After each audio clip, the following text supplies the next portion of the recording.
Starting and building a newsletter is a giant waste of time, especially if you're a coach, consultant, or a small business owner who wants to get leads and then clients online. A lot of marketing advice will go something like this. Start an online account on some social media platform, Facebook, LinkedIn, YouTube, Instagram. Then create a lot of free content educating people on how to solve certain problems. Then take that content and then drive people from the social media platform to your website. On your website, offer them a lead magnet that will be a specific solution to a specific problem in exchange for email, and then take the people off and then start building your newsletter subscribers that way.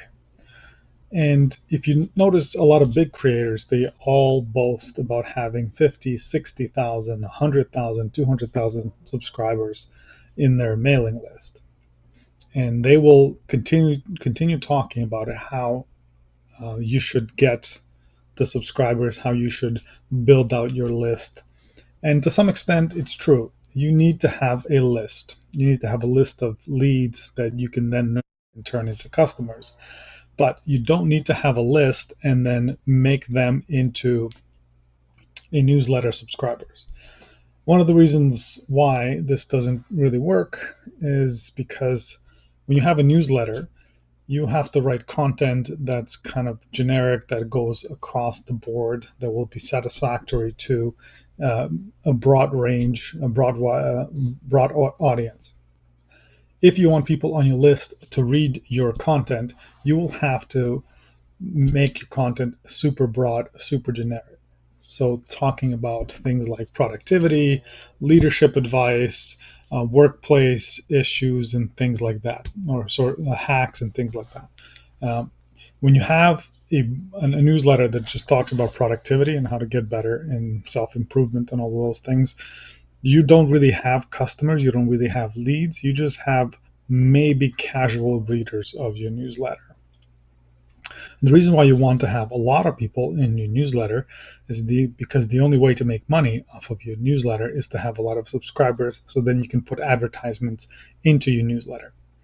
And the thing that I've learned and the thing that I've seen others kind of struggle with is, if you have a very small list, first of all, nobody's going to want to advertise or give you any money for it. And two, nobody really reads newsletters. I have probably 5, maybe 6 subscriptions to newsletters that I read on a regular basis. And when I say regular basis, that means once or twice a month. One of them is James Clear. I've had his subscription the longest of all.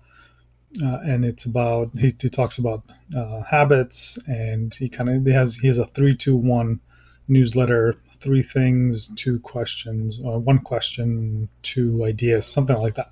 So once in a while, it's easy, it's exciting to read, it's interesting to read, but most of the time I just click on it and then just delete it immediately. But on his side, it looks to him like I'm reading it. But James Clear is an exception. He's probably has 1 million subscribers to his newsletter, maybe more.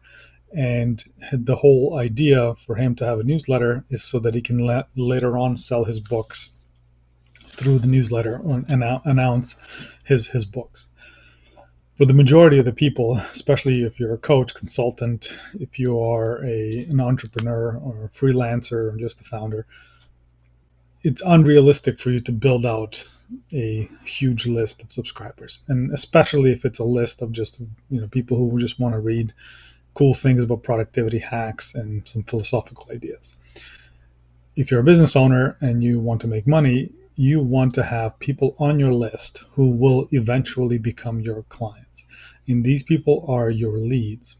And you don't need to have a newsletter for that. What you need to have is a lead magnet and an email nurture sequence that will first of all, invite the people who actually have a problem that you're solving into your list, offer them a quick, easy to implement, immediate solution that then you can nurture and then offer more value to these people in a manner of through email, in a manner that will actually have them satisfied with your knowledge, and you will build up your expertise. And then later on, as you nurture them through email, you want to turn those leads into clients. So it's a very specific path forward.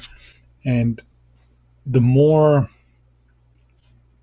you do this, the more you'll realize that the list of leads that you want is not 10, 15,000. I mean, it'd be nice, but the list of leads is you want is to be only those people who will want to buy your stuff.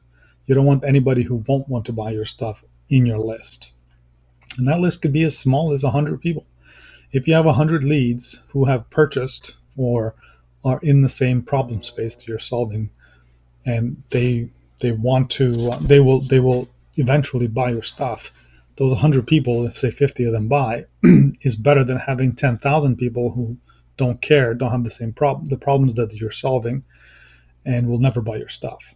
So always look at newsletters from the perspective of what is the end goal of the newsletter.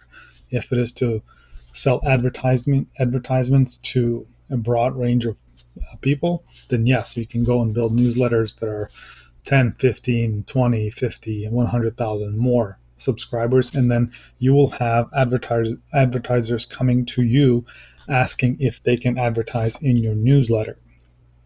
Not sure what the economics are for those. It'll depends on open rates, the topic, how many subscribers you have, all of those things. The more the more subscribers, the more active, the better.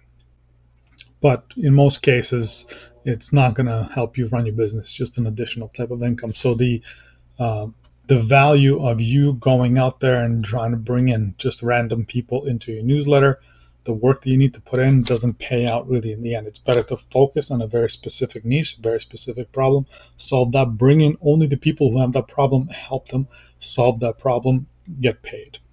Small list, big returns. That's what you want to think about when it comes to newsletters and or not having newsletters.